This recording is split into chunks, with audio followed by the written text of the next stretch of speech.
দীর্ঘ কয়েক মাস লকডাউন করোনার জন্য বাড়িতে থাকার পর একটু প্রকৃতির কোলে ঘুরে বেড়ানোর আমাদের ইচ্ছা হলো। সেই মতো বন্ধুরা গাড়ি নিয়ে বেরিয়ে পড়লাম রকি আইল্যান্ডের উদ্দেশ্যে। রকি আইল্যান্ড কালিম্পং ডিস্ট্রিক্টে অবস্থিত। আমরা ময়নাগুড়ি হয়ে মালবাজার চালসা হয়ে সামসি টি গার্ডেনের মধ্যে দিয়ে রকি আইল্যান্ডে গিয়ে পৌঁছেছিলাম। আরেকটি রাস্তা শিলিগুড়ি থেকে সেবক হয়ে মালবাজার চালসা হয়ে সামসি টি গার্ডেনের মধ্যে দিয়ে রকি আইল্যান্ড পৌঁছায়। লাটাগুড়ি ফরেস্টটি বৃষ্টির পর যেন আরও শ্যামল হয়ে গেছে। চারিদিকে গাছপালা দেখতে খুবই ভালো লাগছে। ফরেস্টের মধ্যে দিয়ে যেতে যেতে আমরা মহাকাল ধামে এসে পৌঁছালাম। সেখানে গাড়িটি থামিয়ে কিছুক্ষণ ঘুরে নিলাম সেই জায়গাটি।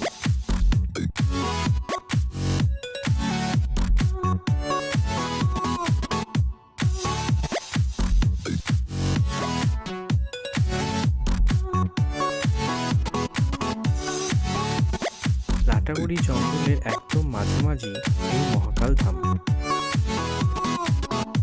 গরুমারা রেঞ্জের অত্যধিক ঘন একটি জায়গা।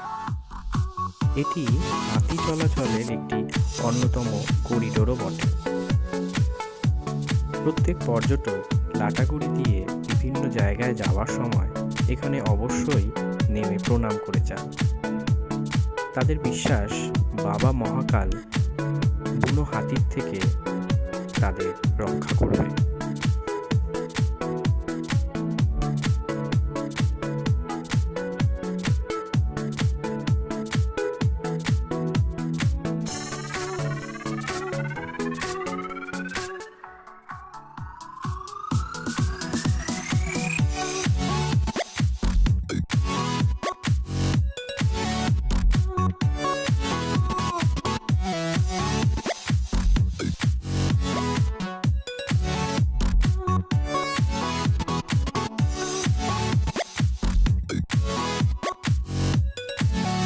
মহাকাল ধাম থেকে প্রণাম করে আমরা চললাম চালসার উদ্দেশ্যে। রাস্তার দুই ধারে বিস্তীর্ণ সবুজের সমাহার আমাদের মনকে ভরিয়ে দিয়েছিল। আস্তে আস্তে আমরা গরুমারা ন্যাশনাল পার্কের দ্বিতীয় গেটটিও পার হয়ে গেলাম। ঠিক তারপরেই হঠাৎ মেঘ করে বৃষ্টি নেমে আসলো, যা আমাদের মনকে আরও সতেজ করে দিল। কিছু চলার পর হঠাৎ করে বৃষ্টি আবার উধাও হয়ে গেল। চালসা পৌঁছাবার আগে দুই ধারে মনোরম দৃশ্যযুক্ত চা বাগান ছবি তোলার জন্য খুবই আদর্শ এই চা বাগান। লাটাগুড়ি, চালসা, গরুমারা এইসব জায়গায় সিনেমার শুটিং এর আগে হয়ে গেছে। চলতে চলতে আমরা এসে পৌঁছালাম চালসা পার্কে। এটা চালসার অন্যতম একটি ভিউইং পয়েন্ট। এখান থেকে গরুমারা ন্যাশনাল পার্কের বিস্তীর্ণ অঞ্চল খালি চোখে দেখা যায়। গরুমারা ন্যাশনাল পার্কটি যথেষ্ট বড়।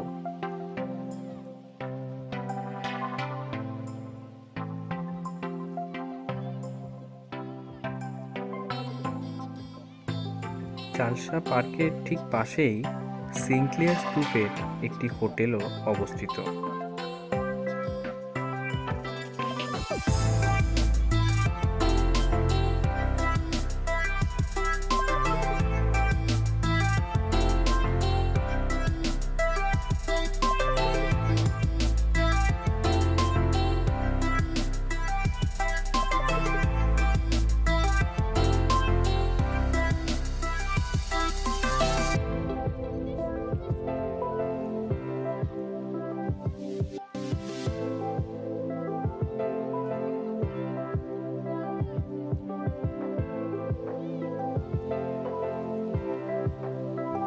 চালসা পার্ক থেকে বেরিয়ে মেটিলি হয়ে আমরা চললাম রকি আইল্যান্ডের দিকে।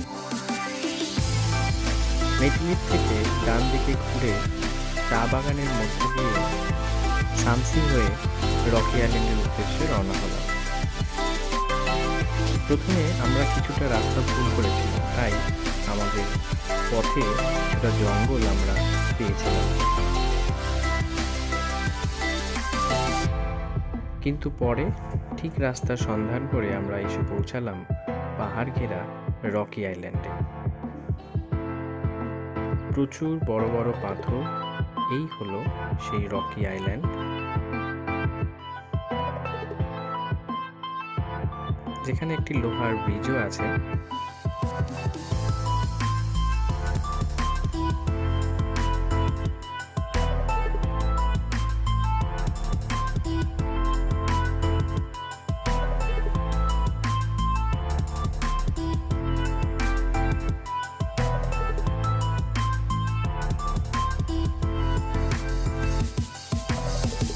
এতদিন পরে প্রকৃতির কোলে আবার আসার পর আমরা সবাই নিজের নিজের মোবাইল নিয়ে ছবি তুলতে এবং ভিডিও করতে লেগে পড়লাম।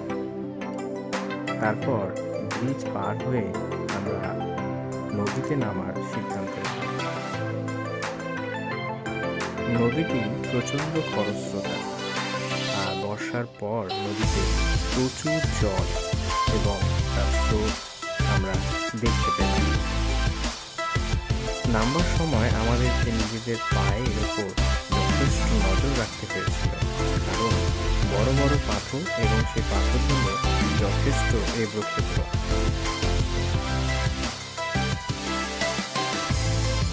নদী এবং ব্রিজের পাশে সারি সারি প্রচুর হোমস্টে তৈরি হয়েছে। এই হোমস্টেগুলোতে 1000 থেকে 2000 টাকায় রুম পাওয়া যায় এবং প্রত্যেকটি রুমে 4 জন করে অন্ততপক্ষে থাকা যায়। আমরা যখন গিয়েছিলাম তখন পর্যন্ত হোমস্টেগুলি পুনরায় আবার চালু হয়, কিন্তু তারা আশা করছিল খুব তাড়াতাড়ি এই দুর্দিন কেটে যাবে এবং পুনরায় হোমস্টেগুলো চালু হবে।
পিকনিকের সময় ওপর থেকে প্রচুর গাড়ি এবং লোকজনের দৃশ্য পরিষ্কার দেখা যায়।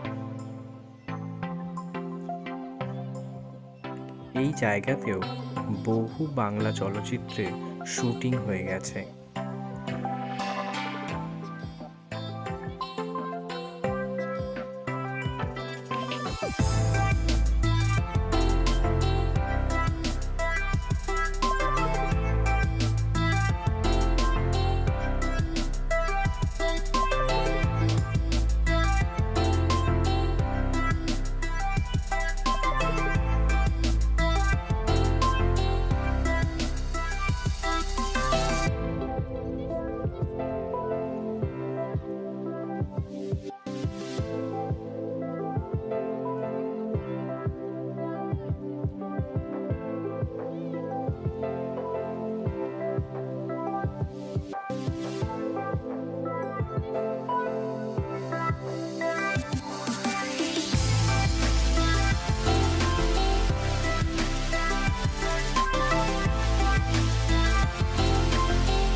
শীতের সময় পিকনিকের মরশুমে এই নদীর ধার ঘেঁষে বহু মানুষ ভিড় জমান।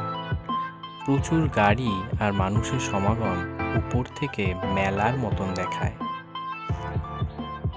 এত বড় জায়গা, তবুও পিকনিকের মরশুমে এখানে জায়গা পাওয়া খুবই কঠিন হয়ে যায়।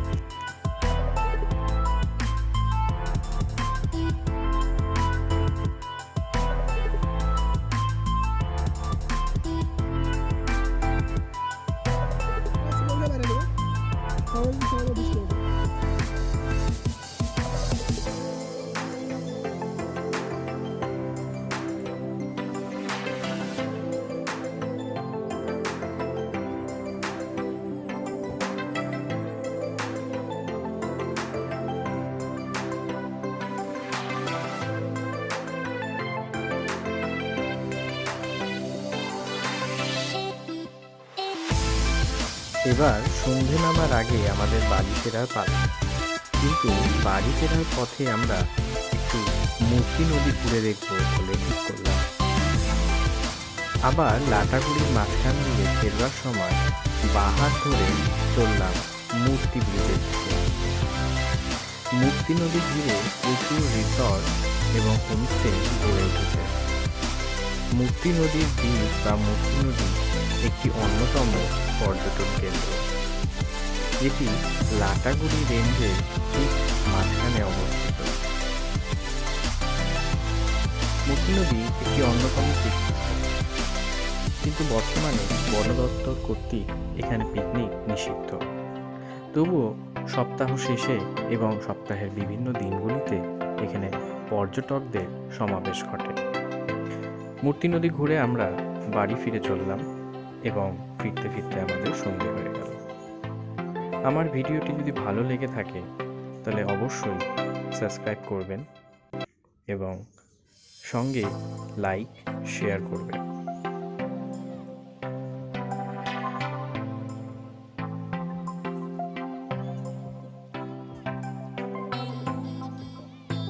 আর হ্যাঁ, অবশ্যই শেয়ার করে বন্ধুদের এই জায়গাগুলো ঘুরে যাওয়ার জন্য উজ্জীবিত করবেন।